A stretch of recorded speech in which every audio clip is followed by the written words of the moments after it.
Hello, everybody. We're in the team room here at the Alex G. Spano Center, and it is a Pacific Athletics Summer Update. I'm Zack, and I'm joined by Director of Athletics here at Pacific, Adam Tschuor, who is in his first year and actually just getting to that first year mark here at Pacific. So congratulations on being here for a year. It's great to see you again, by the way. Great to see you, too. It's been too long. Summer months get busy, and we're all going in different directions. But, yeah, you're right. This is next week will be my 1-year anniversary as a Pacific Tiger. Well, your family, I know your family got here a couple months after you got here, a couple weeks or a couple months, but it's been a year now. Are they fitting into Stockton, and how's life for you here in the Central Valley? Very much so. We're fully settled in. We're in the process of buying a house that we had been renting in Brookside. Couldn't be happier with the location. Kids are in Brookside school, starting to get out and about more, see the area, see the region, make friends. And so it's been a really robust summer for us, and something we're going to continue to do more of, and keep on meeting people and make ourselves a known commodity in the Stockton area. Congratulations on the house. Thank you. Have you gotten a feel for the uniqueness of this market? It is and people from Stockton and people who came to Pacific understand this, but it is a very unique market in terms of just location and the makeup of it. But have you gotten a good feel for that? I think so. I think that the uniqueness of it that you touched on that has been really enlightening for me and nostalgic for me too is that it has obviously big city vibes to it. It's the 11th largest city in the state. It's a metro area that's up there with Newark and St. Louis and Pittsburgh and Orlando. But at the same time, it has a terrific small town feel. You get too far outside the confines of the city, it's all farmland, which is very similar to what I experienced growing up as a kid in a small town in Indiana. Just the crops are a little different. So I love everything about that, and certainly getting out to know a lot of the people in the agriculture and produce side of the luminaries of the Stockton community that really are principal stakeholders in terms of the growth and the robustness of this of our community, and getting to know them and learning more about their businesses and their industries as we've tried to grow our presence, brand, and as well as from a sales and fundraising side of things. It's been a lot of fun learning about some things that maybe a year's time ago I wasn't quite familiar with, and but again, that's one of the things I love about our industry is you get to meet and interact with so many different people, whether it's again in the ag produce side at the port, or with a wide swath of different businesses and industries. The more personal side is getting out and about and seeing different parts. You go to any direction, an hour, 2 hours, the topography changes, the climate changes, it's pretty wild. Yeah, it is incredible. We were talking before we started here. I was in Tahoe yesterday watching golf alum make his first PGA Tour start, Bo Forrest, and my first real substantial time in that area, which I know a lot of people spend a lot of time in that area, and just a couple hours, and it's like you're in a different part of the world. Yeah. And I just love that. I think it's just so fun. Kids took the kids to the Monterey Aquarium. Again, total other side of the spectrum, going from the mountains to the ocean, and I can't tell you how fun it's been. Cool. Well, you've definitely immersed yourself here and been a busy man. 6 coaching changes, and I got them right here. I'm going to run them down. I had to write them down, so there's a lot of them. So men's basketball, Dave Smart. We're going to talk about basketball here in just a moment, but baseball, Reed Peters. People are very familiar with him here in town. Women's tennis, Mary Beth Gunn. Beach volleyball, Jada Ward. You have softball, Samantha Duran. Cook, I believe is how her last name is said, and then women's water polo as well. But tell us about making these coaching changes, and is there a common thread that you were looking for in hiring a bunch of new coaches here? It has been a very busy last few months in particular, and certainly a lot slower as seasons came and went. Telling our coaches when I first started here, I really wanted my first year here to be about learning what exactly we needed to put our attention to, and maybe potentially make some changes towards. And then it kind of fell off like an avalanche pretty quickly here the last few months in terms of, making some tough decisions, and I'll use this word of empathetic excitement. I use that phrase a lot when it comes to coaches because I'm excited for the future of these programs. I'm excited about the hires that we've made.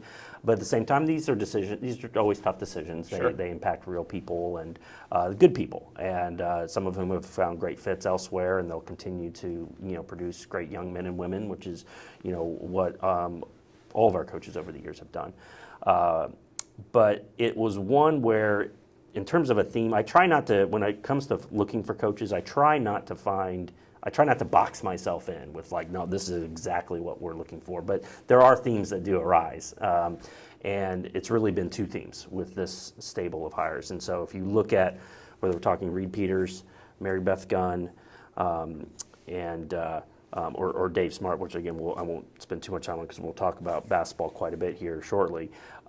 Very proven winners, long-term success over multiple years, championships both at the conference and even the national level, and somebody that again just is a proven winner over a long course of time, regardless of what level they might be at. I think that it's hard to teach sitting in the chair. I think head coaching experience is extremely valuable and really sets people apart. And as I've joked, especially when it came to Dave or Reed, they've won their entire lives. I don't think they're going to start losing now.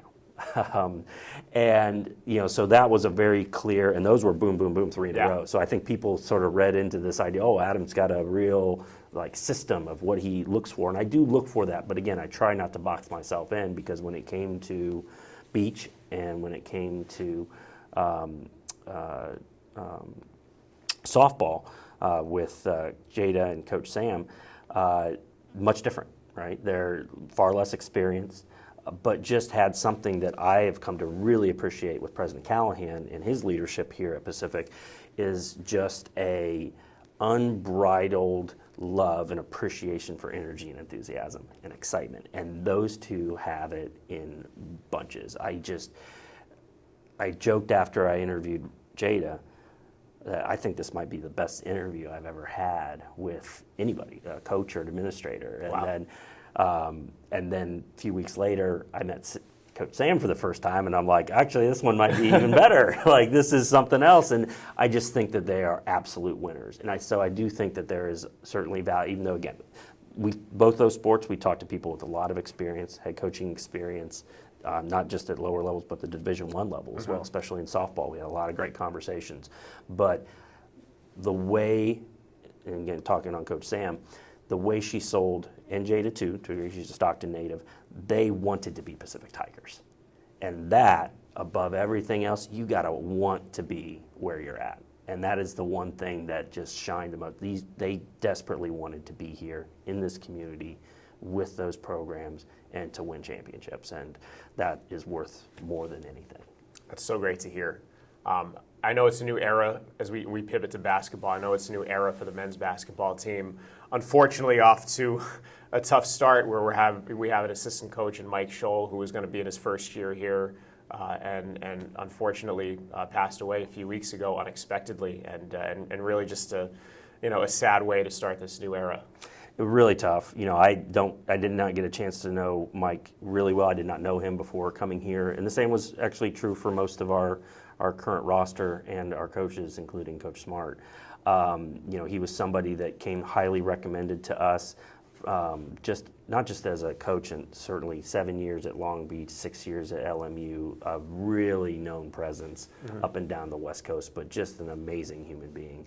And you can clearly see it, very cosmopolitan. He had a JD, and he was very well spoken and was super involved with a lot of charities through his time with NBA Africa, with a lot of HIV and AIDS charity work, overseas, and just was a fun guy to work with. Again, it was a very short time, only a few months, but I got to work with him a lot on scheduling, and I think for me personally, the most disappointing thing is just not getting a chance to work with him more. But great, terrific family. Feel for his children and his wife, and there is a GoFundMe page out there currently to help support the family. It's been pretty widely publicized on our social media, so I encourage people to check that out and support the family in this time. Yeah, just very sad. But pivoting now back to Coach Smart, obviously a very interesting hire. What drew you to him? Dave was somebody that I did not know personally before, and I think a lot of people, because it was such a unique hire, felt that this was somebody I've known for a long time and that I've just always kind of had it waiting in the wings, and that's not the case. I was familiar with the idea of him, and it was something that I came to be knowledgeable through playing youth sports teams in preseason exhibitions. Not Carleton, a lot of opponents of ours at Dayton, where I came from over the years, we played Ryerson one year. It's been like 2014, 2015. And wasn't even terribly familiar that there was college sports like that in Canada. And became educated through that and beat them pretty handily, Ryerson, and then find Cincinnati and Wichita State that same summer was played a youth sports team, Carleton, and Carleton beat them. And in the case of Wichita, they beat them very handily, and that was one of Greg Marshall's really good teams. And so it's kind of like, okay, what's going on here? And I learned it from my time at Dayton. You always have to be prepared for the possibility of having a coaching search. So we were always very diligent. I learned from a pretty early time in my career and was very fortunate to have been able to be involved in constantly researching coaches and constantly keeping an eye on making profiles on people and tracking how they're doing and where they're going and moving them up to the top of the pile or the bottom of the pile.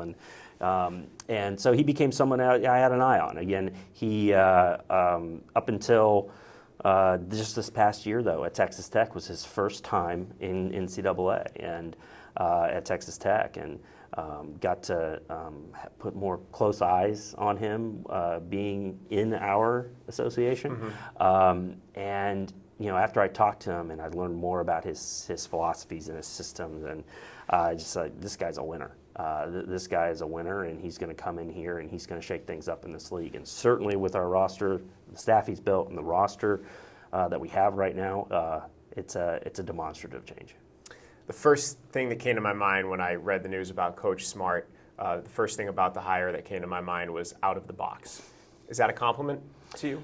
I mean, I think it's I'll take it as a compliment if people want to put it that way. I think you should. Yeah, no, I appreciate that. No, it's one where, well, I think especially too, it's they're hard decisions to make, especially for a first-time AD, and in a new part of the country. I'm in less than a year. Maybe somebody a little bit more seasoned could feel more emboldened to take a chance on something that, again, yeah, you're right, is a little bit different. But certainly, once I started talking to people in and around the world of basketball, like I tend to do, and how many people just speak so highly of him and what he does in terms of developing players, going up against stiff competition and giving them a run for their money day in, day out, week in, week out.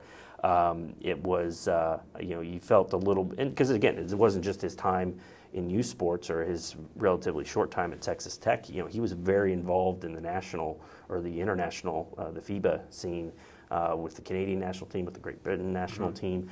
So he's had a ton, and also just a very robust network through his camps and through his instruction and clinics.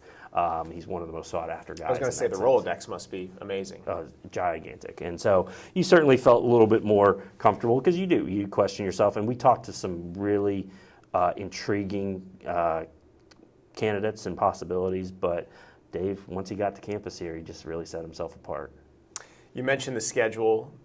The coaching staff usually handles that, but given the circumstances, I'd imagine you were maybe a little more hands-on as far as helping mold the schedule this year. And I'll put you on the spot and see if you can give us any teasers as to what might be on there. And if you don't want to answer No, that's totally fine. Yeah, I know our fans, we certainly get a lot of outreach this time of year. Hey, where are we going? What are we doing? And you can have one-off conversations. We're still waiting on a few contracts, so you can't get too into the weeds, but we will have some road trips, some really exciting road trips that'll give us some good competition at Mizzou and at Colorado, and we'll open in the Rainbow Classic in Hawaii in early November. So we've got some good stuff, tests on the road.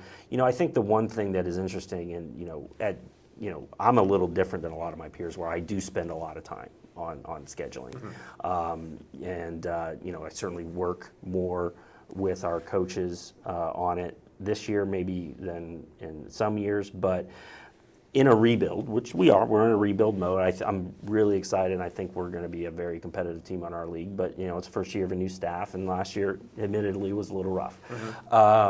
And in a rebuild, a guy I've gotten to know really well from my Atlantic 10 time, and also he was at our league meetings and does work for us with the West Coast Conference, is Joe Lenardi, and the one thing that he reminded me of when we were in Spokane for our league meetings this past month was, when you're on a rebuild, the best thing you can do for yourself and for your league is just win, baby.